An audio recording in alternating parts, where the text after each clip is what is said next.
Fala, galera de Cristo, a paz do Senhor. Nessa manhã, ainda amanhã, 11 horas e 35 minutos, vamos meditar na palavra de Deus. Vamos meditar na palavra do Senhor. Caiu aqui o celular que está filmando e vamos meditar no livro de Jonas, capítulo 3, do verso 1 até o verso 4. E o tema da mensagem dessa manhã é uma segunda oportunidade. Palavra tremenda, né? E nós vamos ler aqui na palavra de Deus, né? Bíblia de estudo, o pastor Carlos tem, tá vendo? Estudos teológicos. E vamos levar a um pensamento nessa manhã para as nossas vidas, amém? E veio assim a palavra do Senhor através para Jonas. E veio a palavra do Senhor a segunda vez a Jonas, dizendo, levanta-te, vai à grande cidade de Nínive, prega contra ela a mensagem que eu te digo. E levantou-se Jonas, foi a Nínive, segundo a palavra do Senhor. Nínive era uma cidade muito grande, de 3 dias de caminho. E começou Jonas a entrar pela cidade, caminho de 1 dia, e pregava dizendo, ainda 40 dias e Nínive será destruída. Né? E aí o verso 5, os homens de Nínive creram em Deus, proclamaram um jejum, vestiram-se de saco, desde o maior até o menor. Esse versículo causa tristeza em Jonas, porque o povo de Nínive creu na pregação onde Jonas fala que em 40 dias Nínive seria a cidade destruída ou subvertida. E aí a gente começa a pensar sobre o perdão de Deus. Deus perdoa Jonas, botou Jonas para pregar em Nínive para obedecer, uma segunda chance, né? Uma segunda oportunidade. Jonas prega a mensagem que Deus propôs ao coração dele para o povo, só que Jonas prega com uma afirmação esquecendo quem é Deus. Ele fala que em 40 dias, quer ver só, verso 4, Jonas entrava pela cidade a caminho de 1 dia e pregava dizendo, ainda 40 dias e Nínive será destruída, né? Achando que a palavra dele era o decreto final. E basta uma palavra de Deus para o milagre acontecer.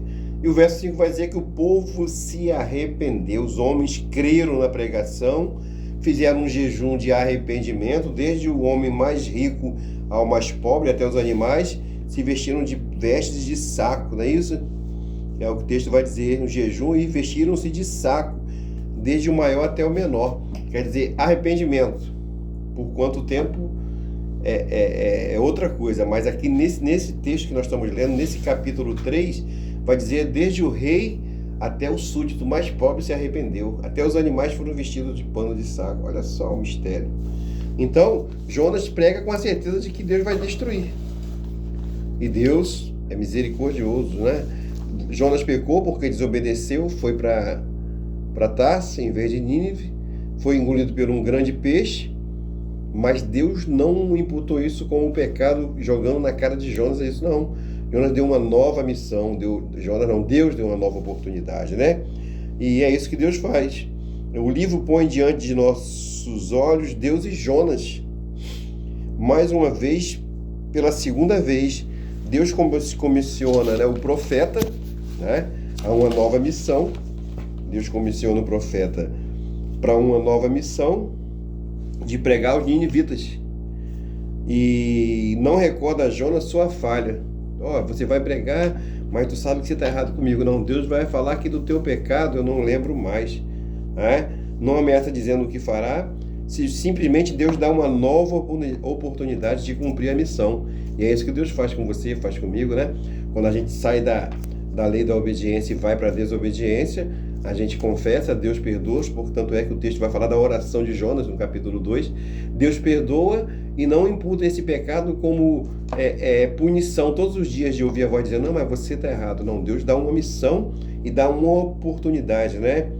E é bom a gente ter esse Deus, é agradável lidar com um Deus que ama e que perdoa, dentro da medida do possível, né? A atitude de Deus nos traz à memória a forma como Jesus tratou a Pedro, no encontro de ambos na praia após a ressurreição do Mestre. Pedro falhara vergonhosamente, mas Deus não lhe endereça qualquer crítica ou mesmo reclamação. Simplesmente lhe dá uma tarefa para realizar. ainda confia nele. Com isso, como isso é confortador, porque todos nós temos falhas, não é verdade? Alguma coisa temos falhas, né? Sentimentos indignos de fazer alguma coisa para Deus.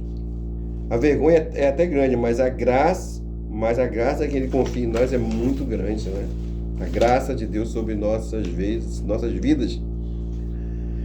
E aí Deus, né, precisou falar a segunda vez para Jonas quantos problemas teriam sido evitados se o profeta tivesse sido obediente na primeira vez, né? E às vezes também quantas coisas seriam solucionadas se na primeira missão de Deus para as nossas vidas nós cumpríssemos, né? E aí a palavra de Deus foi: levanta-te, vai à grande cidade de Nínive. A ordem é a mesma da primeira vez. Ele não muda pelo fato de não gostarmos dela. Jonas tinha que ir. Agora a linguagem de Deus é mais incisiva. A mensagem que eu te ordeno é uma ordem que o profeta deve acatar. Então é isso.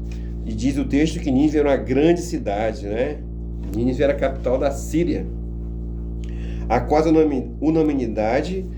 unanimidade de comentaristas interpreta a expressão mais de 120 mil pessoas que não sabem discernir entre a sua mão direita e a sua mão esquerda, né? 144 mil aí que não sabiam nem como obedecer a Deus, nem o que tinha na sua mão direita, nem da sua mão esquerda.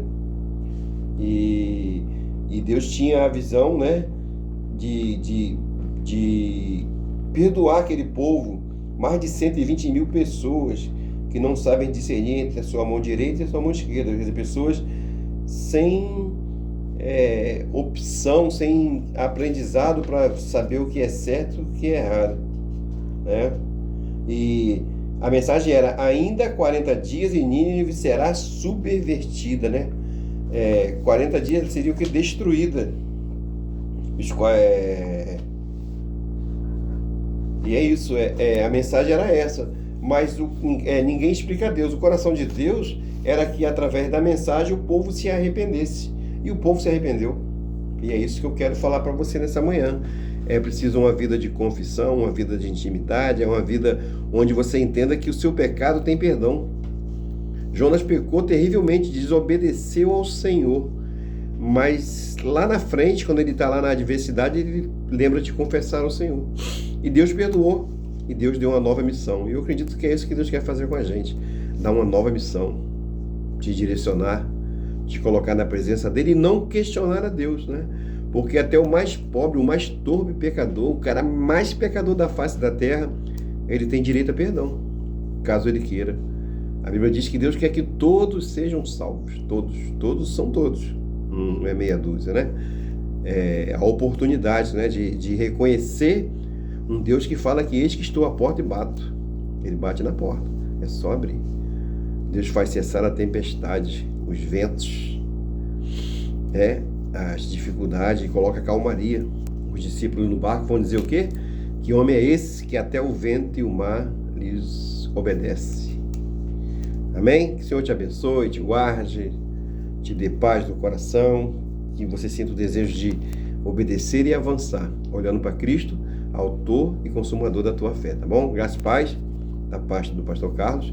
Sábado agora, feira de missões mundiais, no Espaço PIB, ali na rua que te leva para a igreja, a rua que te leva para o Conjunto Valéria.